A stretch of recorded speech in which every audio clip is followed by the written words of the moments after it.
दोस्तों, अदानी पावर की बात करें तो स्टॉक के अंदर देख सकते हो कि स्प्लिट के बाद तूफानी तेजी देखने को मिली। स्टॉक 170 तक चला गया, उसके बाद में गिरावट शुरू हुई। आज भी गिरावट का दौर जारी है। ऐसे में क्या इस समय उम्मीद दिखाई दे रही है? क्या स्टॉक फिर आने वाले समय तेज़ी से आगे बढ़ेगा या अभी और गिरावट होगी? तो काफ़ी बड़ी वॉल्यूम में कामकाज हो रहा था। स्प्लिट के पहले आप देखें इसने पॉजिटिव माहौल बना, उसके बाद में अच्छी खासी इसने दौड़ भी लगाई। अब यहाँ पे देख रहे हो कि अदानी पावर जिसका बिजनेस मॉडल बहुत ही ज़बरदस्त है, कंपनी का बिजनेस लगातार बढ़ रहा है। ऐसे में आने वाले समय क्या अदानी पावर बेहतर करेगा, क्योंकि कंपनी आने वाले 2030-32 तक अपनी कैपेसिटी को 2.5 गुना बढ़ाने जा रही है। एक जो बड़ी अपडेट बिहार से निकल के आ रही है, तो बिहार में कंपनी एक बड़ा प्रोजेक्ट लगाने जा रही है, लेकिन उसके ऊपर बहुत सारे सवाल उठ रहे हैं, मुआवजे को लेकर, ज़मीन अधिग्रहण को लेकर। तो पूरी अपडेट क्या है उसको समझेंगे और किस तरह से अदानी ग्रुप इस पूरी प्रॉब्लम से बाहर निकलेगा, जानने की कोशिश करेंगे इस वीडियो के माध्यम से। लेकिन फ्रेंड्स, उससे पहले अगर आप पहली बार हमारे चैनल पे आए तो चैनल को सब्सक्राइब कर दीजिए, एक बेल आइकॉन दबा दीजिए ताकि जब भी नया वीडियो बने पहला नोटिफिकेशन आपको मिले। वीडियो पसंद आए तो लाइक से ज़रूर कीजिए। चलो फ्रेंड्स, वीडियो स्टार्ट करते हैं। मैं हूँ आपका दोस्त SB दवे और हमारे अपने चैनल ऑनलाइन कमाई में आपका बहुत बहुत स्वागत है। सबसे पहले हम निफ्टी एनर्जी की बात कर ले। आज 35,040 के स्तर पे निफ्टी एनर्जी है, जहाँ पे 210 पॉइंट की तेजी है, यानी 0.60% अपर है निफ्टी एनर्जी। तो पिछले दिनों गिरावट का जो दौर था उस पर ब्रेक लगा। आज निफ्टी एनर्जी अच्छा कर रहा है, लेकिन उसके बावजूद भी अगर आप देखें तो अदानी पावर में गिरावट है। 144 पर स्टॉक आपको ट्रेड करता हुआ दिखाई देगा, जहाँ पे 1.16% की गिरावट है। तो गौर करने वाली बात है कि सुबह शुरुआत बहुत अच्छी हुई थी 148 पर, इंट्राडे में 149 तक चला गया, लेकिन बड़े फंड हाउस ने जिस तरह से जम के बिकवाली शुरू की, क्योंकि पिछले दिनों काफ़ी अच्छी तेजी बनी थी। स्प्लिट के बाद अभी यहाँ पे अपना प्रॉफिट बुक करना चाहते हैं, जिसकी वजह से इसमें हमें गिरावट देखने को मिल रही है। तो देख सकते हो कि अच्छे वॉल्यूम में कामकाज हो रहा है। तो यहाँ पे आप देख सकते हो कि स्टॉक आज काफ़ी एक्टिव है और टोटल जो ट्रेडेड वॉल्यूम देखे तो यहाँ पे 11,07,13,641 शेयरों का है। टोटल ट्रेडेड वैल्यू अगर देखें तो वो 172.99 करोड़ के आसपास है। तो इससे आप क्लियरली समझ सकते हो कि भारी वॉल्यूम में कामकाज हो रहा है। वैसे अदानी पावर में पिछले 5 ट्रेडिंग सेशन से जो संभावना देखे तो अब जो यहाँ पे डिलीवरी बेस्ड काम है वो कम हुआ है। डिलीवरी बेस्ड वॉल्यूम में 51.35% की गिरावट देखने को मिल रही है। इसका मतलब ये है कि अब थोड़ा सा स्टॉक के अंदर ठहराव सा आ रहा है। अदानी पावर के मार्केट कैप की बात 2,82,232 करोड़ के आसपास है, जो एक लार्ज कैप कंपनी की कैटेगरी में इसको शामिल करता है। Currently stock 20 day, 50 day, 100 day और 200 डे मूविंग एवरेज से ऊपर ट्रेड करता हुआ दिखा रहा है, लेकिन 5 डे मूविंग एवरेज से नीचे ट्रेड कर रहा है।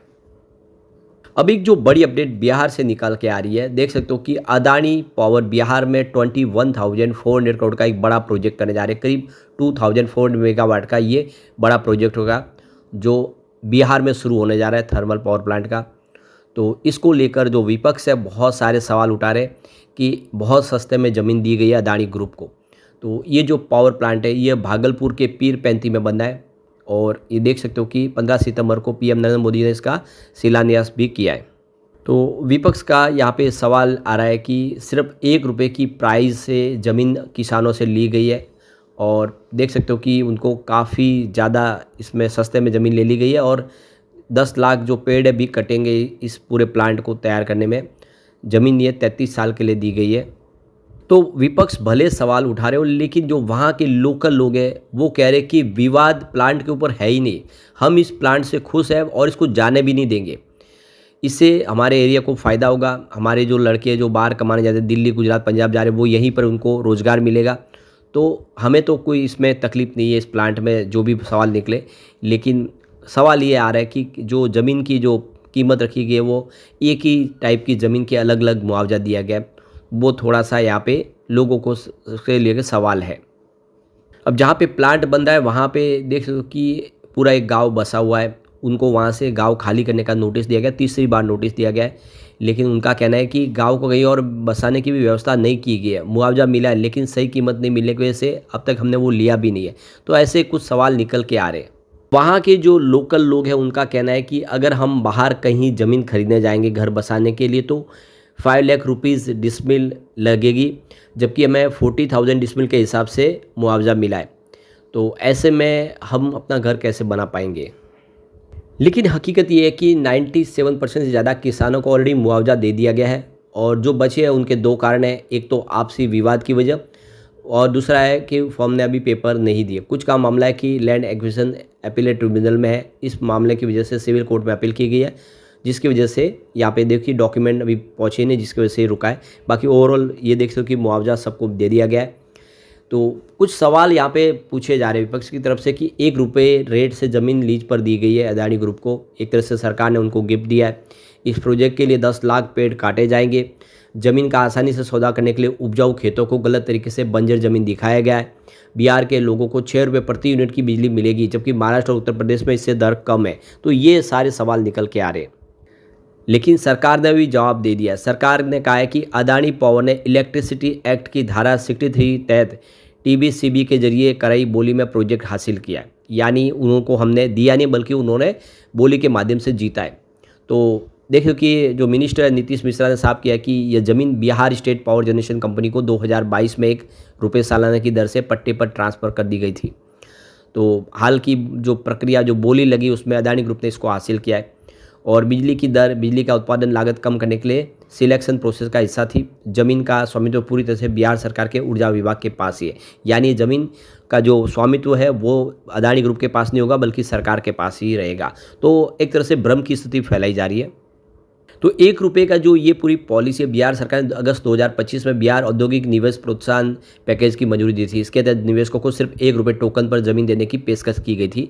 तो ये नीति के तहत ये काम हुआ है। इस नीति के तहत ₹100 करोड़ का निवेश करने वालों को 1000 नौकरियां देने वाले निवेशकों को 10 एकड़ ज़मीन फ्री में दी जाएगी। 1000 करोड़ का निवेश करने वालों को 25 एकड़ तक ज़मीन फ्री मिलेगी और फॉर्च्यून 500 कंपनियों को 10 एकड़ ज़मीन मुफ्त मिलेगी। तो ये सरकार ने अपने यहाँ पे निवेश लाने के लिए इस तरह से स्कीमें लाई है। वो बिहार सरकार का ये भी कहना है कि अगर हम ज़मीन नहीं देंगे सस्ते में तो यहाँ पे कौन आके अपने यहाँ पे प्लांट लगाएगा, कौन हमारे यहाँ पे निवेश करेगा, इसलिए हमें करना होगा। हर राज्य करता है। तो बिल्कुल आप देखें सबसे बड़ा नौकरियों का सवाल है। अगर रोजगार होगा तभी लोगों का भविष्य उज्जवल हो पाएगा, उनकी स्थिति में सुधार होगा। इसलिए सरकार हर तरह से कोशिश कर रही है और ऐसे में हम कह सकते हैं कि ये अदानी ग्रुप के लिए गेम चेंजर हो सकता है, काफ़ी बड़ा प्रोजेक्ट होगा जिससे अदानी पावर को भी फ़ायदा हो सकता है। एक बार हम इसकी परफॉर्मेंस को देखें, पिछले 1 साल में पेयर कंपनियों की तुलना में इसका प्रदर्शन कैसा रहा। तो अदानी पावर की बात करूँ 10.84% की तेजी बनी है पिछले 1 साल में। इस दौरान एनटीपीसी में 22.05% की बड़ी गिरावट हुई है और जेएसडब्ल्यू एनर्जी में तो 29.05% की ज़बरदस्त गिरावट हुई। यानी यहाँ पे दूसरी पेयर कंपनियों में भारी गिरावट हुई, तो यहाँ पे अदानी पावर ने बेहतर प्रदर्शन किया है। पिछले 6 महीनों में देखें तो अदानी पावर में 42.40% की ज़बरदस्त तेजी बनी है। इस दौरान एनटीपीसी में 4% की गिरावट हुई और जेएसडब्ल्यू एनर्जी में 2% की गिरावट हुई है। विनर यहाँ पे अदानी पावर है। बात करें 3 मंथ की तो अदानी पावर में 24% की ज़बरदस्त तेजी बनी है। इस दौरान एनटीपीसी में 0.67% के आसपास की तेजी बनी है, तो जेएसडब्ल्यू में मात्र 0.53% की तेजी बनी। इसका मतलब अदानी पावर ने 3 मंथ के हिसाब से भी शानदार किया है। बात करें अगर हम 1 मंथ की तो यहाँ पे अदानी पावर में 20% की ज़बरदस्त तेजी बनी है। इस दौरान एनटीपीसी में 3.97% यानी लगभग 4% के आसपास की तेजी बनी है, जबकि जेएसडब्ल्यू एनर्जी में 7% की तेजी बनी है। तो यहाँ पर पिछले 1 महीने के हिसाब से भी अदानी पावर ने ही मोर्चा मान लिया, उसका प्रदर्शन बेहतर रहा है। लेकिन पिछले 1 सप्ताह में अदानी पावर में 14.80% की बड़ी गिरावट है, लगभग 15% गिरा है, जबकि इस दौरान एनटीपीसी में 0.40% की तेजी बनी है और जेएसडब्ल्यू एनर्जी में 3.26% की गिरावट हुई है। तो एक तरह से देख लो कि पिछले 1 सप्ताह से लूजर यहाँ पे अदानी पावर बन गया, क्योंकि पिछले कई दिनों से, कई महीनों से लगातार दौड़ रहा था। इस वजह से स्टॉक में थोड़ी सी थकान आ गई है, लेकिन आने वाले समय स्थिति फिर सुधरेगी और देखो कि अदानी पावर फिर बेहतर करता हुआ दिखाई देगा। लेकिन फ्रेंड्स, कोई भी इन्वेस्टमेंट करने से पहले अपने फाइनेंशियल एडवाइजर से एडवाइस ले ले या अपना खुद का रिसर्च करें, क्योंकि मैंने वीडियो आपके एजुकेशनल पर्पज़ के लिए ही बनाया। वीडियो पसंद आए तो लाइक शेयर जरूर कीजिए और चैनल को सब्सक्राइब कर दीजिए। Thank you friends.